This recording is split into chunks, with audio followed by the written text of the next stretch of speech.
Europe 1 Soir Week-end. 19h, 21h, Stéphanie Demuru. Et toujours en compagnie de Jules Torres et Sébastien Ligné. On évoquait il y a quelques instants cette interview fleuve de Jordan Bardella dans le JDD. Sébastien Ligné, vous faisiez le parallèle entre ce qui se passe, ce psychodrame au Palais Bourbon avec notamment ce déluge de taxes et puis l'affiche Jordan Bardella qui est lui un petit peu au-dessus de tout ça, au contact des Français.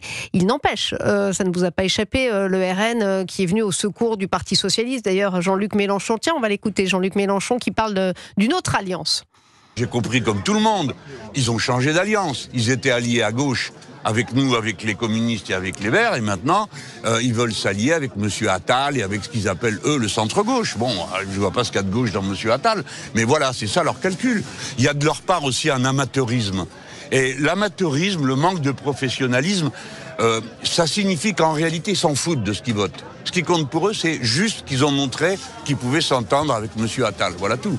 Alors là, Jean-Luc Mélenchon, en l'occurrence, parlait de l'alliance du PS, ses anciens amis avec les centristes, mais il y a aussi cette alliance avec le RN qui a largement participé à voter ces taxes. Ça vous a évoqué quoi ? C'est étonnant parce que dans l'interview, Jules Torres, que vous avez faite, Jordan Bardella parle de pro-business, il appelle les patrons, il leur dit qu'il a besoin d'eux. C'est vrai que c'est un petit peu contradictoire. C'est intéressant parce qu'on le sent pas mal à l'aise sur ces questions-là, mais on sent qu'il a une autre fibre que celle qui est défendue à l'Assemblée nationale. Donc j'ai l'impression quand même qu'il a du mal à participer à ce débat, et à ce titre-là, le fait d'être éloigné de tout ça, ça lui va plutôt bien. Après, quand on lui pose la question sur les taxes qui ont été votées par le RN, il assume.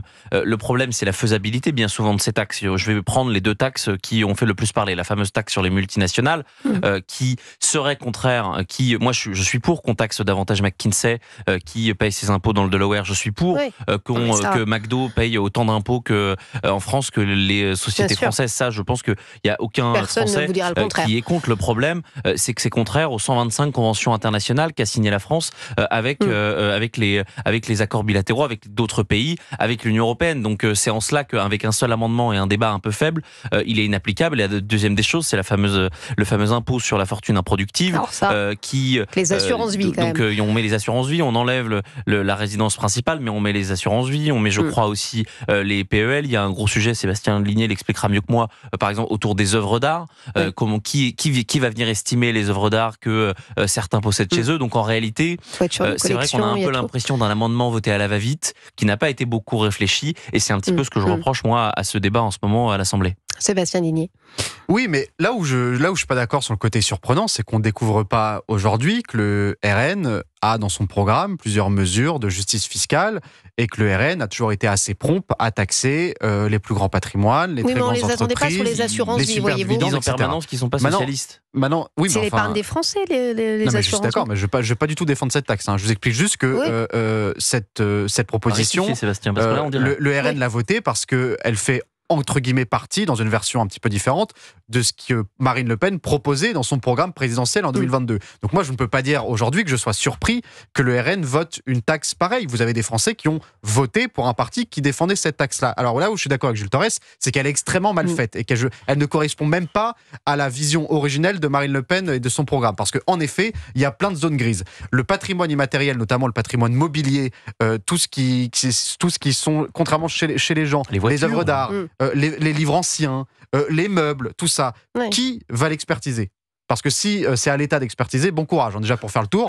Et ensuite, c'est-à-dire quoi ? C'est-à-dire que la personne a un diplôme en œuvre d'art et en histoire de l'art pour juger une œuvre ? Non. La seule chose qu'on devrait faire, c'est taxer à la vente, évidemment. Ceux qui font de la... non, vous n'allez pas vous y mettre à vouloir taxer, vous aussi. Moi, si, pardon. Ceux qui font de la spéculation sur les œuvres d'art, je considère qu'il faut taxer les spéculations. Là, en l'occurrence, on taxe même pas les spéculations, on taxe l'œuvre en tant que telle et sa propriété. Parce qu'aujourd'hui, en France, on s'attaque de plus en plus à la propriété. C'est ça le problème. Là où je suis d'accord avec vous. Mais le RN, c'est pas surprenant. Ils ont toujours eu un programme, on va dire, social ou Oui, mais socialisant. c'est vrai que c'est par rapport au discours de Jordan Bardella dans les colonnes du JDD, qui est en effet très, très pro-business. On verra comment les choses évolueront, n'est-ce pas? En tout cas, ça réussit plutôt au président du RN. Vous avez vu ce sondage Elab, 35%, il s'envole.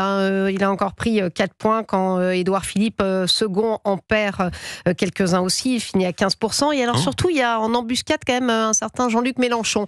Est-ce que si l'élection présidentielle avait lieu demain, est-ce qu'on pourrait se risquer à se retrouver avec un Jordan Bardella, Jean-Luc Mélenchon au deuxième tour, Jules Torres? Quand on regarde les sondages, je dirais que c'est le combat, le duel le plus probable. Alors, il faut faire évidemment extrêmement attention de deux choses. D'abord, on n'est pas en campagne électorale, et deuxièmement, on est 18 mois avant, sûr. Mais la photographie est le scrutin. Mais la photographie à l'instant T est extrêmement intéressante. D'abord parce qu'en effet, Jordan Bardella est très très haut, 35%. Je pense que depuis Mitterrand au premier tour, ça n'a pas existé. Que on est quasiment sur les mêmes scores en termes de différence qu'aux européennes. On a Édouard Philippe quand même qui était à 25% l'an dernier, qui aujourd'hui se retrouve à 15%. On a des candidats de gauche qui sont extrêmement bas, entre 9 et 13%. Donc on a un seuil de qualification dans certaines hypothèses qui est à 12,5 dans l'hypothèse Attal de ce sondage-là. À 12,5, on est au second tour. Donc voilà, vous voyez que même l'élection présidentielle de 2002 avec Lionel Jospin qui n'est pas au second tour, Jean-Marie Le Pen qui est au second tour à 16%, eh bien c'est au-delà de tout ça. Donc c'est vrai qu'on a le sentiment que Jean-Luc Mélenchon est le meilleur à gauche en campagne. C'est d'ailleurs la seule incarnation. Il n'est pas loin de Raphaël Glucksmann, mais moi je suis toujours étonné de voir à quel point les outrances de Jean-Luc Mélenchon et de son parti finalement ne le sanctionnent pas. Ah bah non. Non, mais parce que les outrances de Jean-Luc Mélenchon n'ont pas commencé au 7 octobre ou récemment. C'est-à-dire qu'en 2022, il fait plus de 20%. On commence en 2018. Les outrances de Jean-Luc Mélenchon existaient déjà. Donc aujourd'hui, oui, vous avez entre 20 et 25% de la population française qui est prêt à voter pour Jean-Luc Mélenchon dès le premier tour, malgré ses outrances, ou grâce à ses outrances, parce que vous avez aussi une partie de la population française qui adore les outrances de Jean-Luc Mélenchon et qui se reconnaissent là-dedans. Oui. Et simplement sur le RN, pour moi, il y a vraiment deux raisons. C'est là où Jules Torres a raison, c'est que c'est l'écart qui est stratosphérique. Et en fait, le RN bénéficie de deux choses. Un, du fait que il reste aujourd'hui le premier parti de rejet. C'est-à-dire que c'est le seul parti. Vous demander, est-ce que c'est de l'adhésion ou est-ce que c'est du rejet? C'est les deux. Le rejet dans le sens où, pour beaucoup de Français, le RN, c'est l'option qu'on n'a jamais essayé et finalement tout le monde a raté, donc pourquoi pas le RN? Ça, c'est la première logique de vote. Et la deuxième, c'est que sur tous les sujets, sur toutes les priorités des Français, le RN est aligné avec ces priorités-là. Sur la sécurité, sur le pouvoir d'achat.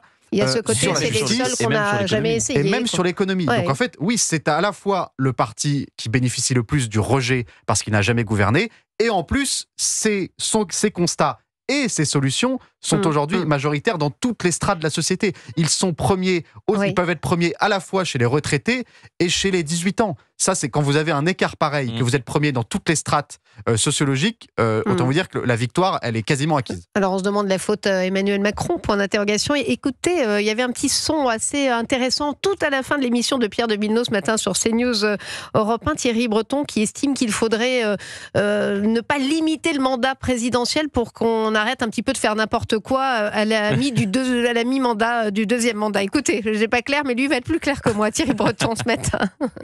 On a fait une erreur majeure, me semble-t-il, lorsqu'on a voté l'interdiction constitutionnelle de se présenter plus de 2 fois à la présidence de la République. Et je pense que c'est une erreur majeure qui est contre l'esprit des institutions, parce qu'aujourd'hui, qu'est-ce qui se passe? Dès le second mandat, eh bien, on est un canard sans tête, parce qu'évidemment, on sait qu'on va plus se représenter, donc on perd son pouvoir. Et la magie en politique, la magie dans le leadership, la magie dans la gestion des femmes et des hommes, ça demeure. Aujourd'hui, on s'est cassé cette opportunité. Je pense qu'on en paye le prix cher. Alors, je vois Sébastien Ligné enthousiasmé. Est-ce que vous avez envie qu'Emmanuel Macron se représente pour la troisième fois? Mais non, je suis d'accord sur le principe de dire qu'il n'y a aucune raison de limiter le nombre de mandats présidentiels. Si un président fait 10 ans extraordinaires... Que Emmanuel Macron ne revienne surtout pas, peut-être. Non, mais c'est pas le cas d'Emmanuel Macron. Mais si au bout de 10 ans, vous avez un mandat extraordinaire et vous voulez continuer à changer le pays de la bonne manière, mais très bien, qu'il le fasse. Qu'il gouverne 10, 15, 20 ans si le peuple français l'a décidé. Et Emmanuel Macron, moi, je vois pas de mal au fait qu'il puisse être candidat.